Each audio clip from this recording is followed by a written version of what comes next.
दोस्तों नमस्ते। मुंशी प्रेमचंद की कहानी प्रेम सूत्र। संसार में कुछ ऐसे मनुष्य भी होते हैं जिन्हें दूसरों के मुख से अपनी स्त्री की सौंदर्य प्रशंसा सुनकर उतना ही आनंद होता है जितनी अपनी कीर्ति की चर्चा सुनकर पश्चिमी सभ्यता के प्रसार के साथ ऐसे प्राणियों की संख्या बढ़ती जा रही है। पशुपतिनाथ वर्मा इन्हीं लोगों में थे।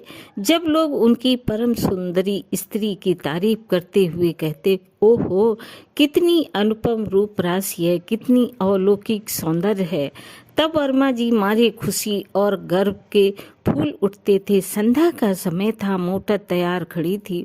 वर्मा जी सैर करने जा रहे थे, किंतु प्रभा जाने को उत्सुक नहीं मालूम होती थी। वो एक कुर्सी पर बैठी हुई कोई उपन्यास पढ़ रही थी। वर्मा जी ने कहा, तुम तो अभी तक बैठी पढ़ रही हो, मेरी तो इस समय जाने को जी नहीं चाहता। नहीं प्रिय, इस समय तुम्हारा न चलना सितम हो जाएगा। मैं चाहता हूँ कि तुम्हारी इस मधुर छवि को घर से बाहर भी तो लोग देखें। जी नहीं, मुझे ये लालसा नहीं है। मेरे रूप की शोभा केवल तुम्हारे लिए है और तुम्ही को दिखाना चाहती हूँ। नहीं, मैं इतना स्वार्थ अंध नहीं हूँ। जब तुम सैर करने निकलो, मैं लोगों से ये सुनना चाहता हूँ कि कितनी मनोहर छवि है, पशुपति कितना भाग्यशाली पुरुष है। तुम चाहो, मैं नहीं चाहती। तुम इसी बात पर आज मैं कहीं नहीं जाऊंगी। तुम भी मत जाओ, हम दोनों अपने ही बाग में टहलेंगे। तुम हौज के किनारे हरी घास पर लेट जाना, मैं तुम्हें बीड़ा बजा कर सुनाऊंगी, तुम्हारे लिए फूलों का हार बनाऊंगी, चांदनी में तुम्हारे साथ आंख मिचौली खेलूंगी। नहीं नहीं प्रभा, आज हमें अवश्य चलना पड़ेगा। तुम कृष्णा से आज मिलने का वादा कर आई हो। वो बैठी हमारा रास्ता देख रही होगी। हमारे न जाने से उसे कितना दुख होगा। हाय वही कृष्णा, बार बार वही कृष्णा पति के मुख से नित्य ये नाम चिंगारी की भांति उड़कर प्रभा को जलाकर भस्म कर देता था। प्रभा को अब मालूम हुआ कि आज ये बाहर जाने के लिए क्यों इतने उत्सुक हैं। इसलिए आज इन्होंने मुझसे केस को संवारने के लिए इतना आग्रह किया था। वो सारी तैयारी उसी उल्टा कृष्णा से मिलने के लिए थी। उसने दृढ़ स्वर में कहा, तुम्हें जाना हो तो जाओ, मैं न जाऊंगी। वर्मा जी ने कहा, अच्छी बात है, मैं चला जाऊंगा। पशुपति के जाने के बाद प्रभा को ऐसा जान पड़ा कि ये वाटिका उसे काटने दौड़ रही है। ईर्ष्या की ज्वाला से उसका कोमल शरीर हृदय भस्म होने लगा। वे वहां कृष्णा के साथ बैठे विहार कर रहे होंगे। उसी नागिन के केस वाली कृष्णा के साथ उसकी आंखों में घातक विष भरा हुआ है। मर्दों की बुद्धि इतनी स्थूल होती है। उन्हीं कृष्णा की चटक मटक से क्यों इतना मोहित कर रख लिया। उसके मुख से मेरे पैर का तलवा कहीं सुंदर है। हाँ, मैं एक बच्चे की माँ हूँ और वो नवयौवना है। जरा देखना चाहिए उसमें क्या बातें हो रही हैं। ये सोचकर वो अपनी सास के पास आकर बोली, अम्मा इस समय अकेले जी घबराता है, चलिए कहीं घूम आवे। सास बहू पर प्राण देती थी, चलने पर राजी हो गई। गाड़ी तैयार करा के दोनों घूमने चली। प्रभा का श्रृंगार देखकर भ्रम हो सकता था कि वो बहुत प्रसन्न है, किंतु उसके अंतर स्थल में एक भीषण ज्वाला दहल रही थी। उसे छिपाने के लिए वो मीठे स्वर में एक गीत गुनगुनाती गाती जा रही थी। गाड़ी एक सुर में ऊपर में उड़ी जा रही थी। सड़क के दोनों ओर विशाल वृक्षों की सुखद छाया पड़ रही थी। गाड़ी के कीमती घोड़े गर्व से पूंछ और सिर उठाए टप टप करते जा रहे थे। आह, वो सामने कृष्णा का बंगला आ गया, जिसके चारों ओर गुलाब की बेल लगी हुई थी। उसके फूल इस समय निर्दयी कांटों की भांति प्रभा के हृदय में चुभने लगे। उसने दौड़ते हुए निगाह से बंगले की ओर ताका। पशुपति का पता न था। हाँ, कृष्णा और उसकी बहन माया बगीचे में बिचा रही थी। गाड़ी बंगले के सामने से निकल ही रही चुकी थी कि दोनों बहनें ने प्रभा को पुकारा और एक क्षण में दोनों बालिकाएं हिरनी की भांति उछलती कूदती फाटक की ओर दौड़ी। गाड़ी रुक गई। कृष्णा ने हंसकर सास से कहा, अम्मा जी आज आप प्रभा को एक आध घंटे के लिए हमारे पास छोड़ जाइए। आप इधर से लौटे तब इन्हें लेती जाइएगा। ये कहकर दोनों ने प्रभा को गाड़ी से बाहर खींच लिया। सास कैसे इनकार करती। थी। जब गाड़ी चली गई तब दोनों बहनों ने प्रभा को बगीचे में एक बेंच पर जा बैठाया। प्रभा को इन दोनों के साथ बातें करते हुए बड़ी झिझक हो रही थी। वो उनसे हंसकर बोलना चाहती थी, अपनी किसी बात से मन का भाव प्रकट नहीं करना चाहती थी, किंतु हृदय उसे खिंचा ही रहा। कृष्णा ने प्रभा की साड़ी पर एक तीव्र दृष्टि डालकर कहा, बहन, क्या ये साड़ी अभी ली है? इसका गुलाबी रंग तो तुम पर नहीं खिलता, कोई और रंग क्यों नहीं लिया? प्रभा, उनकी पसंद है, मैं क्या करती? दोनों बहनें ठट्ठा मारकर हंस पड़ी। फिर माया ने कहा, उन महाशय की रुचि का क्या कहना, सारी दुनिया से निराली है, अभी इधर से गए हैं, सिर पर इससे भी अधिक लाल पगड़ी थी। साहस पशुपति भी शहर से निकलता हुआ सामने से निकला। प्रभा को दोनों बहनों के साथ देखकर उसके जी में आया कि मोटर रोक ले। वो अकेले इन दोनों से मिलना शिष्टाचार के विरुद्ध समझता था, इसलिए वो प्रभा को अपने साथ लाना चाहता था। जाते समय वो बहुत साहस करने पर भी मोटर से न उतर सका। प्रभा को वहां देखकर इस अवसर से लाभ उठाने की उसकी बड़ी इच्छा हुई, लेकिन दोनों बहनें की हास्य धुन सुनकर वो संकोचवश न उतरा। थोड़ी देर तक तीनों रमणियां चुपचाप बैठी रही। तब कृष्णा बोली, पशुपति बाबू यहाँ आना चाहते हैं पर शर्म के मारे नहीं आए। मेरा विचार है कि संबंधियों को आपस में इतना संकोच न करना चाहिए। समाज का यह नियम कम से कम मुझे तो बुरा मालूम होता है। तुम्हारा क्या विचार है प्रभा? प्रभा ने व्यंग भाव से कहा, यह समाज का अन्याय है।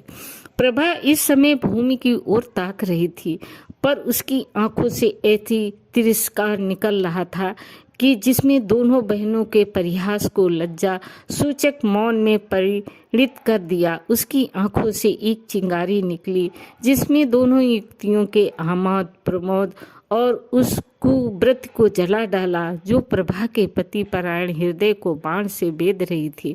उस हृदय को जिसमें अपने पति के सिवाय और किसी को जगह न थी।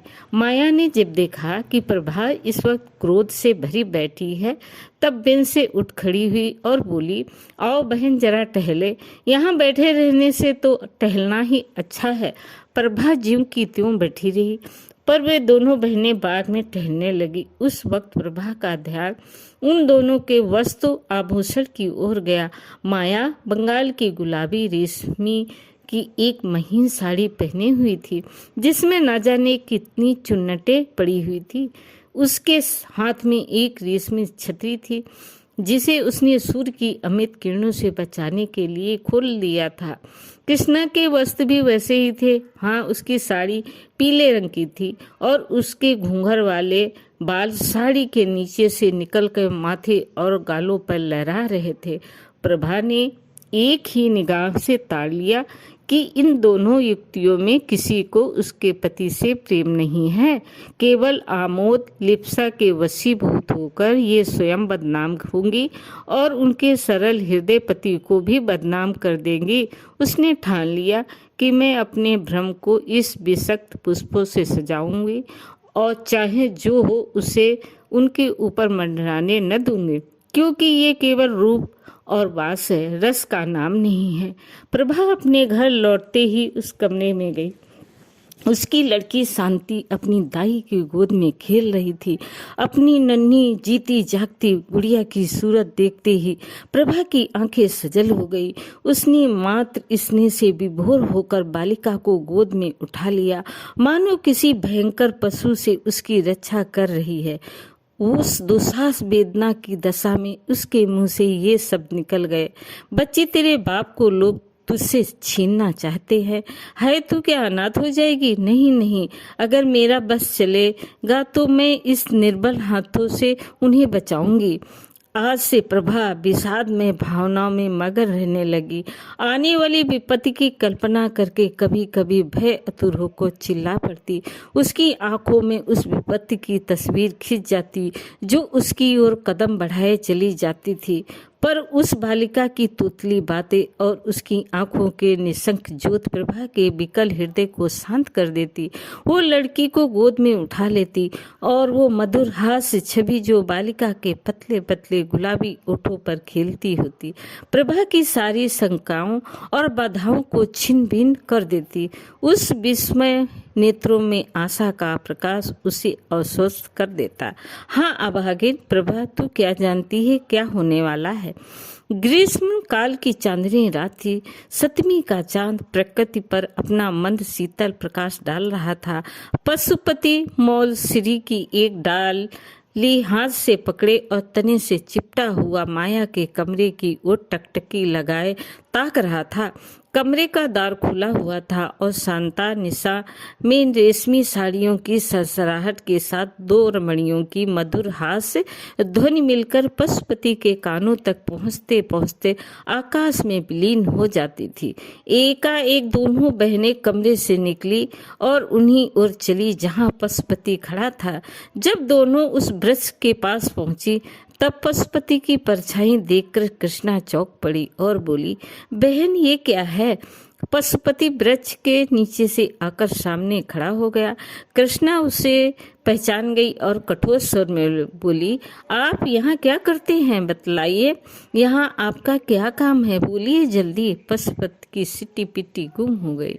इस अवसर के लिए उसने जो प्रेम वाक्य रटे थे वे सब विस्मृत हो गए। सशंकित होकर बोला, कुछ नहीं प्रिय, आज संध्या समय जब मैं आपके मकान से सामने से आ रहा था तब मैंने आपको अपनी बहन से कहते सुना था कि आज रात को आप इस वृक्ष के नीचे बैठकर चांदनी का आनंद उठाएंगे।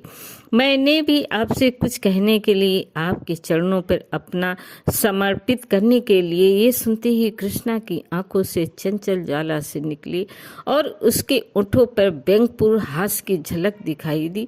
बोली, महाशय आप तो आजकल विचित्र अभिनय करने लगे।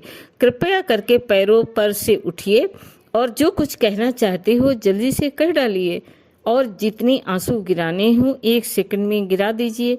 मैं रुक रुक कर और घिघिया कर बातें करने वालों को पसंद नहीं करती। हाँ, और जरा बातें और रोना धोना साथ ना हो। कहिए क्या कहना चाहते हैं। आप न कहेंगे, लीजिए समय बीत गया, मैं जाती हूँ। कृष्णा वहां से चल दी। माया भी उसके साथ ही चली गई। पशुपति एक क्षण तक वहां खड़ा रहा, फिर वो भी उनके पीछे पीछे चला, मानो वो सुई है जो चुंबक के आकर्षण से आप ही आप खिंचा चला जाता है। साहस कृष्णा रुक गई और बोली, सुनिए पशुपति बाबू, आज संध्या समय प्रभा की बातों से मालूम हो गया कि उन्हें आपका और मेरा मिलना जुलना बिल्कुल नहीं भाता। पशुपति प्रभा की तो आप चर्चा ही छोड़ दीजिए। कृष्णा, क्यों छोड़ दूं? क्या वो आपकी स्त्री नहीं है? आप इस समय उसे घर में अकेली छोड़कर मुझसे क्या कहने के लिए आए हैं? यही कि उसकी चर्चा न करो। पशुपति जी, नहीं, ये कहने के लिए कि अब वो बेरहनी नहीं सही जाती। कृष्णा ने ठठ मारकर कहा, आप तो इस कला में बहुत निपुण जान पड़ते हैं। प्रेम, समर्पण, विरहग्नि, ये शब्द आपने कहाँ सीखे? पशुपति, कृष्णा, मुझे तुमसे इतना प्रेम है कि मैं पागल हो गया हूँ। कृष्णा, तुम्हें प्रभा से क्यों प्रेम नहीं है? पशुपति, मैं तो तुम्हारा उपासक हूँ। कृष्णा, लेकिन ये क्यों भूल जाते हो कि तुम प्रभा के स्वामी हो? पशुपति, तुम्हारा तो दास हूँ। कृष्णा, मैं ऐसी बातें नहीं सुनना चाहती। पशुपति, तुम्हें मेरी एक एक बात सुननी पड़ेगी। तुम जो चाहो वो करने को तैयार हो। कृष्णा, अगर ये बातें कही ये सुन ले तो? पशुपति, सुन ले तो सुन ले, मैं ये हर बात के लिए तैयार हूँ। मैं फिर कहता हूँ कि अगर तुम्हारी मुझसे कृपा दर्श ना हुई तो मैं मर जाऊंगा। कृष्णा, तुम्हें ये बात करते समय अपनी पत्नी का ध्यान नहीं आता? पशुपति, मैं उसका पति नहीं होना चाहता हूँ, मैं तो तुम्हारा दास होने के लिए बनाया गया हूँ। वो सुगंध जो इस समय तुम्हारी गुलाबी साड़ी से निकल रही है मेरी जान है। तुम्हारे ये छोटे छोटे पाँव मेरे प्राण है। तुम्हारी हंसी, तुम्हारी छवि, तुम्हारा एक अंग अंग मेरा प्राण है। मैं केवल तुम्हारे लिए ही पैदा हुआ हूँ। कृष्णा, भाई अब तो सुनते सुनते कान भर गए। ये व्याख्यान और ये गाद्य कभी सुनने के लिए मेरे पास समय नहीं है। आओ माया, मुझे तो सर्दी लग रही है, चलकर अंदर बैठे। ये निठुर शब्द सुनकर पशुपति की आंखों के सामने अंधेरा छा गया। अब भी उसका मन यही चाहता था कि कृष्णा के पैरों में गिर पड़े और इससे भी करुण शब्दों में उससे प्रेम कथा सुनाए, किंतु दोनों बहनें इतनी देर में अपने कमरे में पहुंच चुकी थी और द्वार बंद कर लिया था। पशुपति के लिए निराश घर लौटने के सिवा कोई चारा न था। कृष्णा अपने कमरे में जाकर थकी सी एक कुर्सी पर बैठ गई और सोचने लगी, कहीं प्रभा सुन ले तो बात का बतंगड़ हो जाए, सारे शहर में इसकी चर्चा होने लगे और हमें कहीं मुंह दिखाने को जगह न रहे, और ये सब एक जरा सी दिल लगी के कारण। पर पशुपति का प्रेम सच्चा है, इसमें संदेह नहीं। वो जो कुछ कहता है अंतकरण से कहता है।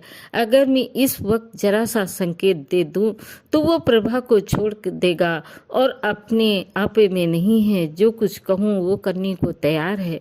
लेकिन नहीं प्रभा, डरो मत, मैं तुम्हारा सर्वनाश न करूंगी।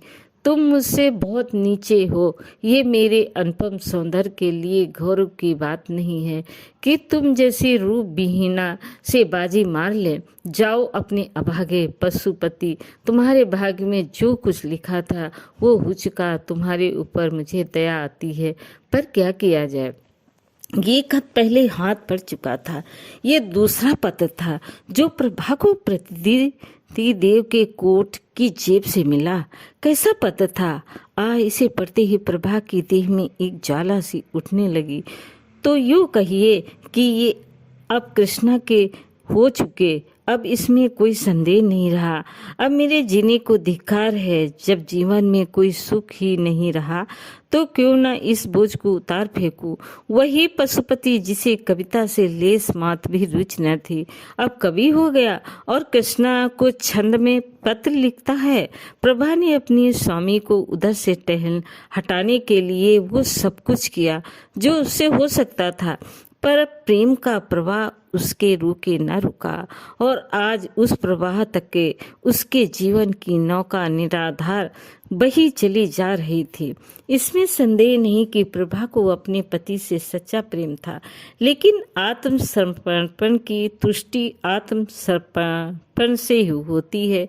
वो उपेक्षा और निठुरता को सहन नहीं कर सकता। प्रभा के मन के विद्रोह का भाव जागृत होने लगा। उसके आत्म स्वाभिमान जाता रहा। उसके मन में ना जाने कितने भीषण संकल्प होते, किंतु अपनी असमर्थता और दीनता पर आप ही आप रोने लगती।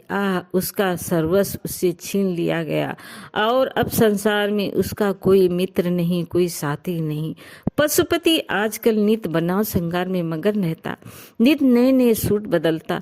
उसे आईने के सामने अपने बालों को संवारते देख प्रभा की आंखों से आंसू बहने लगते। वो सहरी तैयारी उसी दुष्टता के लिए हो रही है, ये चिंता जहरीले सांप की बात उसे डस लेती। वो अब अपने पति को प्रत्येक बात प्रत्येक गति को सूक्ष्म दृष्टि देखती। कितनी ही बातें जिस पर वो अपने ध्यान न देती थी अब रहस्य भरी हुई जान पड़ती। वो रात का न सोती, कभी पशुपति की जेब टटोलती, कभी उसकी मेज पर रखे हुए पत्तों को पढ़ती। इसी टोह में वो रात दिन पड़ी रहती। ये सोचने लगी, मैं क्या प्रेम वंचिता बनी बैठी रहूं? क्या मैं प्राणेश्वरी नहीं बन सकती? क्या इसे परित्यागता बनकर ही काटना होगा? निर्दयी, तूने मुझे धोखा दिया, मुझ में आंखें फेर ली, पर सबसे बड़ा अनर्थ ये क्या किया, मुझे जीवन का कलुषित मार्ग दिखा दिया। मैं भी विश्वासघात करके तुझे धोखा देकर क्या कलुषित प्रेम का आनंद नहीं उठा सकती? असुधारा से सिंचकर ही सही, पर क्या अपने लिए कोई वाटिका नहीं लगा सकती? वो सामने के मकान में घुंघरेले बालों वाला युवक रहता है और जब मौका पाता है मेरी ओर सचेत नेत्रों से देखता है। क्या केवल वो प्रेम कटाक्ष से मैं उसके हृदय पर अधिकार नहीं प्राप्त कर सकती? अगर मैं इस भांति निठुरता का बदला ले लूं तो क्या अनुचित होगा? आखिर मैंने अपना जीवन अपने पति को किस लिए सौंपा था? इसलिए तो कि सुख से जीवन व्यतीत करूं, चाहूं और चाही जाऊं और इस प्रेम साम्राज्य की अधीश्वरी बनी रहूं। ये सारी अभिलाषाएं धूल में मिल गई। अब मेरे लिए क्या रह गया? आज यदि मैं मर जाऊं तो कौन रोएगा? नहीं, घी के चिराग जलाए जाएंगे। कृष्णा हंसकर कहेगी, अब बस हम और तुम, हमारे बीच कोई बाधा नहीं, कोई संकट नहीं। आखिर प्रभा इस कलुषित भावनाओं के प्रवाह में बही चली। उसके हृदय में रातों को निद्रा और आशा विहीन रातों को बड़े प्रबल वेग से ये तूफान उठने लगा। प्रेम तो अब किसी अन्य पुरुष के साथ कर सकती थी, पर व्यापार तो जीवन में केवल एक ही बार होता है। लेकिन वो प्राणेश्वरी अवश्य बन सकती थी और उसके लिए एक मधुर मुस्कान, एक बाकी निगाह काफी थी। और जब वो किसी की प्रेमिका हो जाएगी तो ये विचार कि मैंने पति से उसकी बेवफाई का बदला ले लिया कितना आनंदप्रद होगा। तब वो उसके मुख की ओर कितना गर्व, कितने संतोष, कितने उल्लास से देखेगी। संध्या का समय थे, बस पर सैर करने गया था। प्रभा कोठे पर चढ़ गई, सामने वाले मकान की ओर देखा। घुंघराले बालों वाला युवक उसके कोठे की ओर ताक रहा था। प्रभा ने आज पहली बार उस युवक की ओर मुस्कुराकर देखा। युवक भी मुस्कुराया और अपनी गर्दन झुकाकर मानो ये संकेत किया कि आपकी प्रेम दृष्टि का भिखारी हूँ। प्रभा ने गर्व से भरी हुई दृष्टि इधर उधर दौड़ाई, मानो वो पशुपति को से कहना चाहती थी कि तुम उस उल्टा के पैरों पड़ते हो और समझते हो कि मेरे हृदय को चोट नहीं लगती। लो तुम भी देखो और अपने हृदय पे चोट न लगने दो। तुम उसे प्यार करो, मैं भी इससे हंस बोलूं। क्यों, ये अच्छा नहीं लगता? इस दृश्य को शांत चित्त से नहीं देख सकते? क्यों रक्त खौलाने लगता है? मैं वही कर रही हूँ जो तुम कर रहे हो।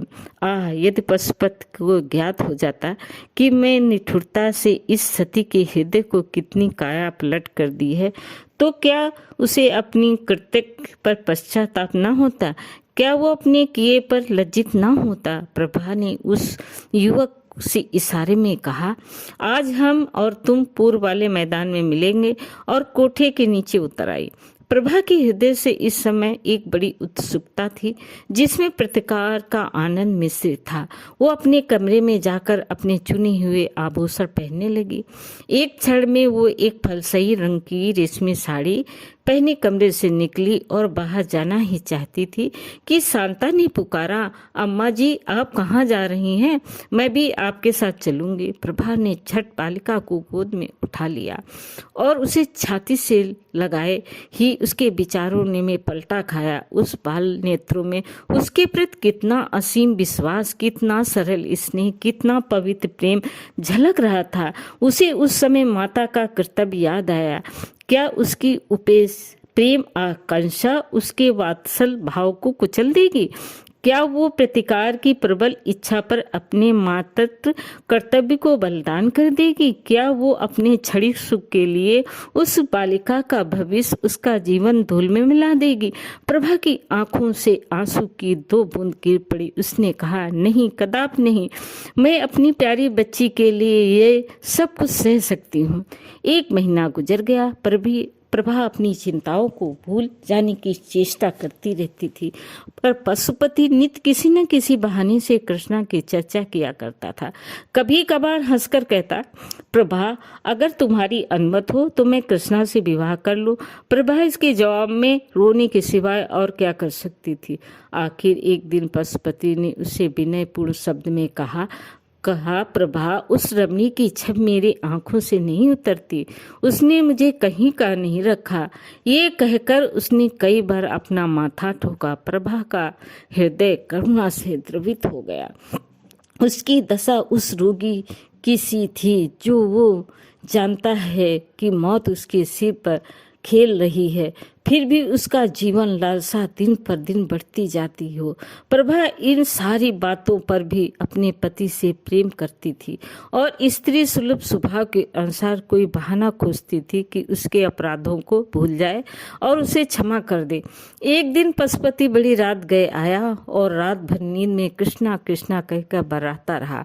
प्रभा ने अपनी प्रीतम का ये अंतर न सुनकर सारी रात चुपके चुपके रोए कि प्रातःकाल वो पशुपति के लिए दूध का प्याला लेके खड़ी थी। वो उसके पैरों पर गिर पड़ा और बोला, प्रभा, मेरी तुमसे एक विनय है, तुम ही मेरी रक्षा कर सकती हो, नहीं मैं मर जाऊंगा। मैं जानता हूँ कि ये सुनकर तुम्हें बहुत कष्ट होगा, लेकिन मुझ पर दया करो, मैं तुम्हारी इस कृपा को कभी ना भूलूंगा, मुझ पर दया करो। कृपा कांपने लगी।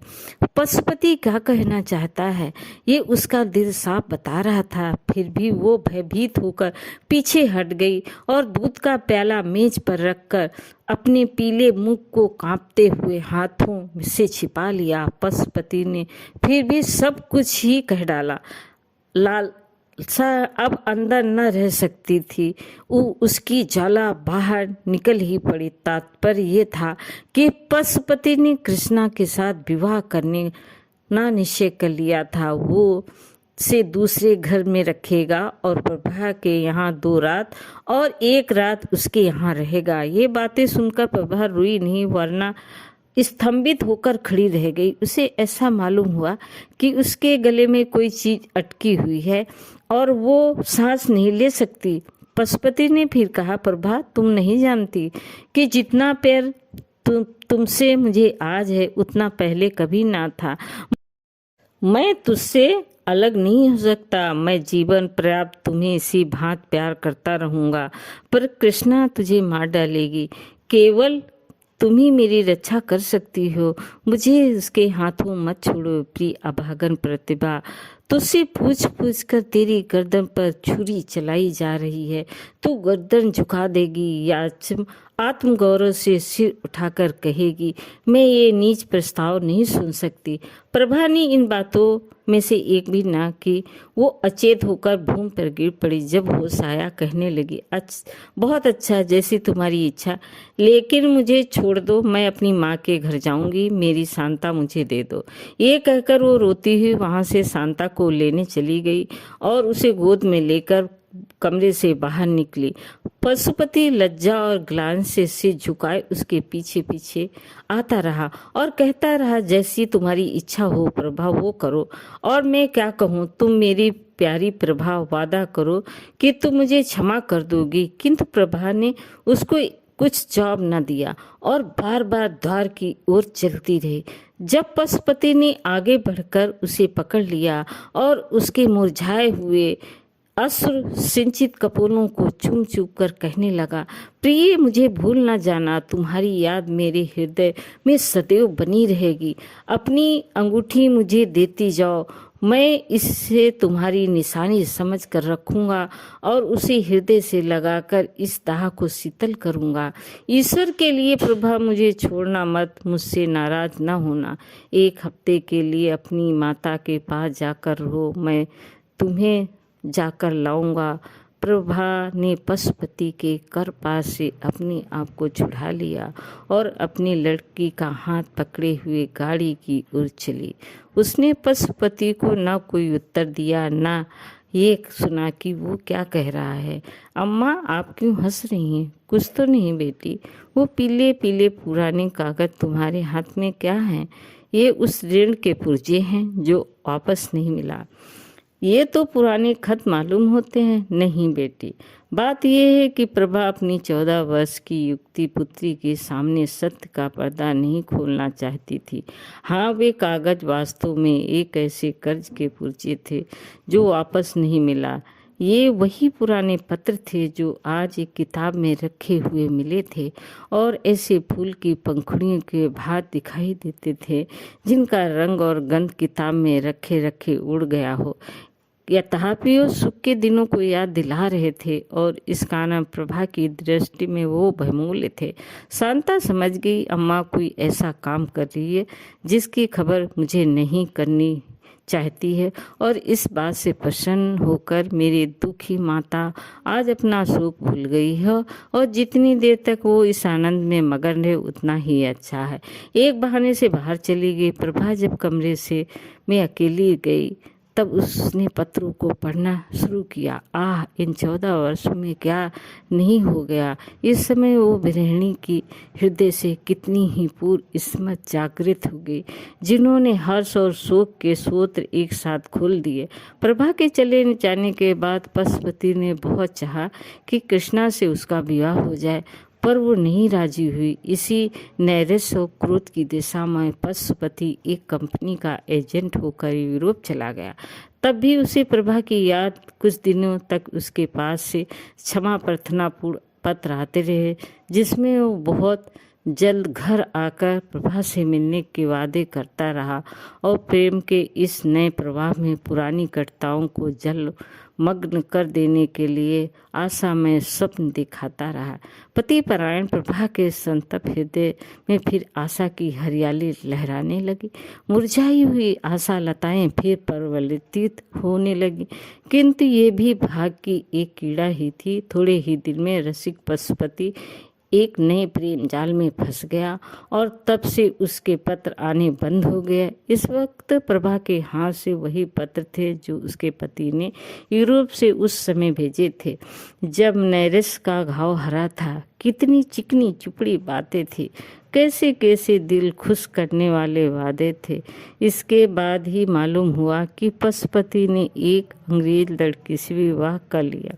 प्रभा पर वज्र सा गिर पड़ा, उसके हृदय के टुकड़े हो गए, सारी आशाओं पर पानी फिर गया। उसका निर्बल शरीर इस आघात को सहन न कर सका, उसे जार आने लगा और किसी को उसके जीवन की आशा न रही। वो स्वयं मृत्यु की अभिलाषिणी और मालूम भी न होता था।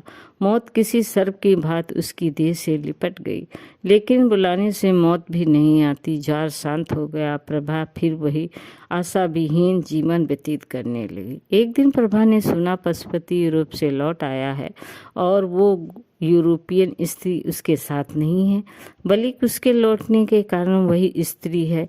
वो औरत 12 साल तक उसकी सहयोगिनी रही, पर एक दिन एक अंग्रेज युवक के साथ भाग गई। इस भीषण और अत्यंत कठोर आघात से पशुपति की कमर टूट गई। वो नौकरी छोड़कर घर चला गया। अब उसकी सूरत इतनी बदल गई कि उसके मित्र लोग उससे बाजार में मिलते तो उसे पहचान न सकते थे। मालूम होता था कोई बूढ़ा कमर झुकाए चला आ रहा है। उसके बाल तक सफ़ेद हो गए। घर आकर पशुपति ने एक दिन शांता को बुलावा भेजा। इस तरह शांता उसके घर आने जाने लगी। वो अपने पिता की दशा देखकर मन ही मन कुढ़ती थी। इस बीच में शांता के विवाह के संदेश आने लगे, लेकिन प्रभा को अपने वैवाहिक जीवन से जो अनुभव हुआ था वो उसे इन संदेशों को लौटाने पर मजबूर करता था। वो सोचती थी कहीं इस लड़की की भी वही गति न हो जो मेरे साथ हुई। ऐसा मालूम होता था कि यदि शांता का विवाह हो गया तो वो इस अंतिम अवस्था में भी मुझे चैन न मिलेगा और मरने के बाद भी पुत्री का शोक लेकर जाऊंगी। लेकिन अंत में एक ऐसे अच्छे घराने से संदेश आया कि प्रभा उसे नहीं न कर सकी। घर बहुत ही संपन्न था, वर भी बहुत सुयोग था। प्रभा को स्वीकार ही करना पड़ा, लेकिन पिता की अनुमति भी आवश्यक थी। प्रभा ने इस विषय में पशुपति को पत्र लिखा और शांता के हाथ भिजवा दिया। अब शांता पत्र लेकर चली गई। तब प्रभा भोजन बनाने चली गई। भांति भांति की अमंगल कल्पनाएं उसके मन से आने लगी और चूल्हे से निकलते हुए धुएं में उसे एक चित्र सा दिखाई दिया कि शांता के पतले पतले ऊँट सूखे हुए हैं और वो कांप रही है, और जिस तरह प्रभा प्रतिग्रह से आकर माता की गोद में सिर रख गई, उसी तरह शांता भी आकर माता की गोद में गिर पड़ी। पशुपति ने प्रभा का पत्र पढ़ा तो उसे चुप सी लग गई। अब उसने अपना सिगरेट जलाया और जोर जोर से कच खींचने लगा। फिर वो उठ खड़ा हुआ और कमरे में टहलने लगा। कभी मूंछ को दांतों से काटता कि खिचड़ी दाढ़ी को नीचे की ओर खींचता। साहस वो शांता के पास आकर खड़ा हो गया और कांपते हुए स्वर में बोला, बेटी, जिस घर को तेरी माँ स्वीकार करती हो उसे मैं कैसे नहीं कर सकता हूँ। उन्होंने बहुत सोच समझकर हामी भरी होगी। ईश्वर करे तुम सदा सौभाग्यवती रहो। मुझे दुख है तो इतना कि जब तू अपने घर चली जाएगी तब तेरी माता अकेले रह जाएगी। कोई उसके आंसू पूछने वाला न होगा। कोई ऐसा उपाय सोचा है कि तेरी माता का क्लेश दूर हो और मैं भी इस तरह मारा बारा न फिरूं। ऐसा उपाय तू ही निकाल सकती है। संभव है लज्जा और संकोच के कारण मैं अपने हृदय की बात तुझसे कभी न कह सकता, लेकिन अब तू जा रही है और मुझे संकोच का त्याग करने के सिवाय कोई उपाय नहीं है। तेरी माँ तुझे प्यार करती है, तेरा अनुरोध कभी न टालेगी। मेरी दशा जो तू अपनी आंखों से देख रही, यही उनसे कह देना, जा तेरा सौभाग्य अमर हो। शांता रोती हुई पिता की छाती से लिपट गई और ये समय से पहले बूढ़े हो जाने वाला मनुष्य अपनी दुर्वासनाओं का दंड भोगने के बाद पश्चाताप और ग्लानि के आंसू बहा बहा कर शांता के केश राशि को भिगोने लगा। पतिपरायण प्रभा क्या शांता का अनुरोध टाल सकती थी? इस प्रेम सूत्र ने दोनों भग्न हृदयों को सदैव के लिए मिला दिया। दोस्तों, कहानी कैसी लगी? लाइक करें, सब्सक्राइब करें। धन्यवाद।